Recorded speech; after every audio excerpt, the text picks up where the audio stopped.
मित्रों, इस कहानी का नाम है बुजुर्गों का आशीर्वाद। घर की नई नवेली इकलौती बहू एक प्राइवेट बैंक में बड़े ओहदे पर थी। उसकी सास तकरीबन 1 साल पहले ही गुजर चुकी थी। घर में बुजुर्ग ससुर और उसके पति के अलावा कोई ना था। पति का अपना कारोबार था। पिछले कुछ दिनों से बहू के साथ एक विचित्र बात होती। बहू जब जल्दी जल्दी घर का काम निपटाकर ऑफिस के लिए निकलती, ठीक उसी वक्त ससुर उसे आवाज़ देते और कहते, बहू, मेरा चश्मा साफ कर मुझे देती जा। प्रतिदिन ऑफिस के लिए निकलते समय बहू के साथ यही होता। काम के दबाव और देर होने के कारण कभी कभी बहू मन ही मन झल्ला जाती, लेकिन फिर भी ससुर को कुछ बोल नहीं पाती। जब बहू अपने इस ससुर की आदत से पूरी तरह ऊब गई तो उसने पूरे माजरे को अपने पति के साथ साझा किया। पति को भी अपने पिता के इस व्यवहार पर बड़ा ताज्जुब हुआ, लेकिन उसने अपने पिता से कुछ नहीं कहा। पति ने अपनी पत्नी को सलाह दी कि तुम सुबह उठने के साथ ही पिताजी का चश्मा साफ करके उनके कमरे में रख दिया करो, फिर ये झमेला समाप्त हो जाएगा।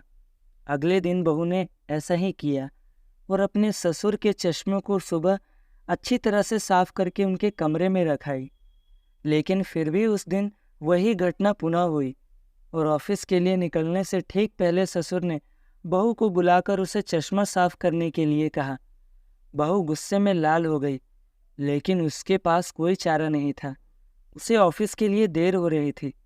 बहू के लाख उपायों के बावजूद ससुर ने उसे ऑफिस जाते समय आवाज़ देना नहीं छोड़ा। धीरे धीरे समय बीतता गया और ऐसे ही कुछ महीने निकल गए। अब बहू पहले से कुछ बदल चुकी थी। धीरे धीरे उसने अपने ससुर की बातों को नज़रअंदाज करना शुरू कर दिया। और फिर ऐसा भी वक्त चला आया जब बहू अपने ससुर को बिल्कुल अनसुना करने लगी। ससुर के कुछ बोलने पर भी वह प्रतिक्रिया नहीं देती और बिल्कुल खामोशी से अपने काम में मस्त रहती। गुजरते वक्त के साथ ही एक दिन बेचारे बुजुर्ग ससुर भी गुजर गए। समय का पहिया कहाँ रुकने वाला था। वो घूमता रहा। छुट्टी का एक दिन था। अचानक बहू के मन में घर की साफ सफाई का ख्याल आया। वो अपने घर की सफाई में जुट गई। तभी सफाई के दौरान मृत ससुर की डायरी उसके हाथ लग गई। बहू ने जब अपने ससुर की डायरी को पलटना शुरू किया तो उसके एक पन्ने पर लिखा था, दिनांक 15 जून 2006। मेरी प्यारी बहू, आज के इस भागदौड़ और बेहद तनाव व संघर्ष भरी जिंदगी में घर से निकलते समय बच्चे अक्सर बड़ों का आशीर्वाद लेना भूल जाते हैं, जबकि बुजुर्गों का यही आशीर्वाद मुश्किल समय में उनके लिए ढाल का काम करता है। बस इसीलिए जब तुम प्रतिदिन मेरा चश्मा साफ कर मुझे देने के लिए झुकती थी तो मैं मन ही मन अपना हाथ तुम्हारे सिर पर रख देता था, क्योंकि मरने से पहले तुम्हारी सास ने मुझसे कहा था कि बहू को अपनी बेटी की तरह प्यार से रखना और उसे ये कभी भी महसूस मत होने देना कि वो अपने ससुराल में है और हम उसके माँ बाप नहीं हैं। उसकी छोटी मोटी गलतियों को उसकी नादानी समझकर माफ़ कर देना।